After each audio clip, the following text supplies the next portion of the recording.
Welcome back, friends. My name is Lisa, and I love to turn old pieces of furniture into new works of art for your home. I have been wanting to do one of these coffee table makeovers for a long time. Now is the perfect time since I am entering into the Zibra Review monthly contest over on Instagram. Each month they have a different theme, and for August, it's coffee tables. Zibra is the brand of paintbrushes I use and many other furniture flippers also use. They're awesome, so check them out. I'll leave a link in the description below. Okay, so I found this piece at Savers, and I immediately ran for a sold sticker, since I did see some other customers hovering around it. Didn't even do my usual lap around the thrift store. I just hightailed it out of there with my coffee table under my arm.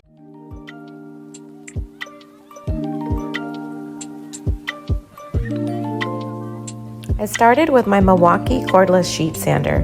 That didn't last long, and I quickly switched to my Dewalt Orbital sander with an 80 grit, followed by 120, and then a little bit of hand sanding with my new Diablo hand sanding block and a 220 sanding pad.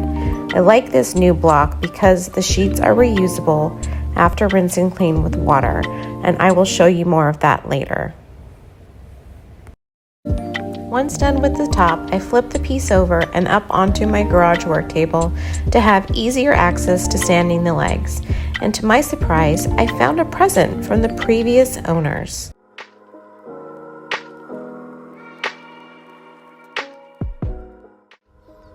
I just wanted to scuff sand the legs and not strip them bare, so I again used the sanding block with a light grit.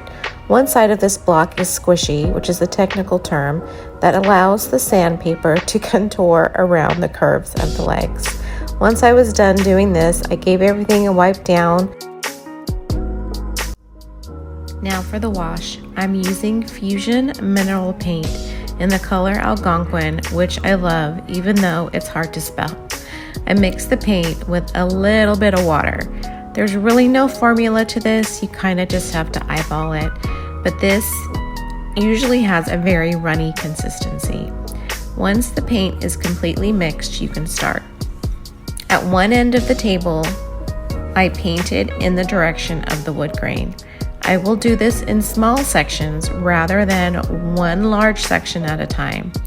When I do it in small sections, it allows me to have control over the piece and the color of the depth of the wash. Once it's sat on there for a little bit, couple seconds to maybe a minute, then you wipe it back with a wet cloth, taking off the excess paint. Once you've done the wash over your piece, you can go back and repeat this process until you achieve your desired color.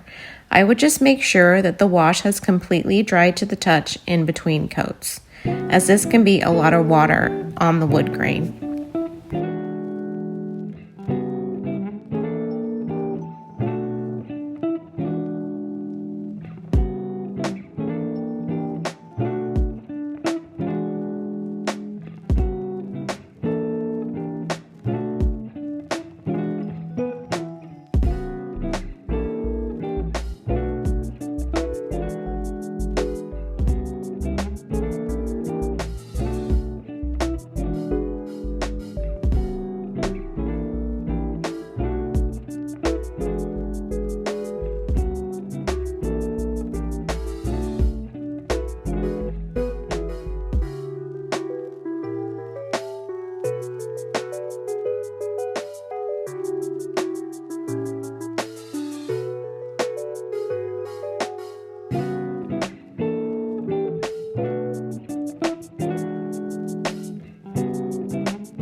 To finish the table off, I used General Finishes Topcoat in satin and applied it with a foam brush. I will link it below.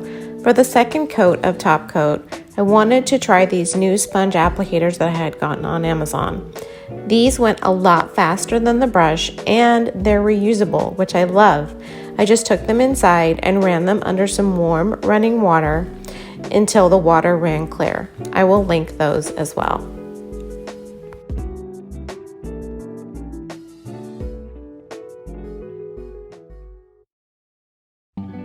All right, are you guys still with me? So I feel like saying, that SpongeBob thing 2 days later. Anyway, here we are decorating, which is my absolute favorite part. In decorating, I like to use a few different elements. For a table or a flat surface, it's usually some sort of a tray, and then we can just stack up from there. I use books, sometimes old, sometimes new, as long as they are pretty. I like to use greenery, whether it's faux or real, and then some sort of wood piece for texture. I love textural elements, so wood or raffia, beads, anything like that.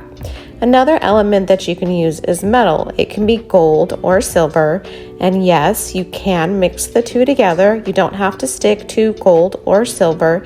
I do not think it has to be the same, but that's just me. Okay, that was super annoying. My phone just totally died. All right, so here, where are we? Okay, so we just play with all the different pieces after that. Don't be afraid to move around or pull pieces from other rooms in your home. I often will go through all my other rooms and look for something that's fun that I need for my vignette. I like to have movement in these vignettes, as I call them, which means that your eyes move from low to high or high to low. They don't stay at the same height. The height should always vary, so your eye is always moving over the display, sort of like Nordstrom's, where the displays are never in a straight line. They are designed to make you meander through the section and be there a while and look at everything. All right, so how do you feel about this? Do you think that you could do a display on your own? Should I do a whole video on display? It's something that I have done for a very long time. I love doing it. It's kind of exciting to me. I don't know if it's exciting to you. Let me know what you think, and please leave me a comment or subscribe or like or share with someone else that you know that could use help.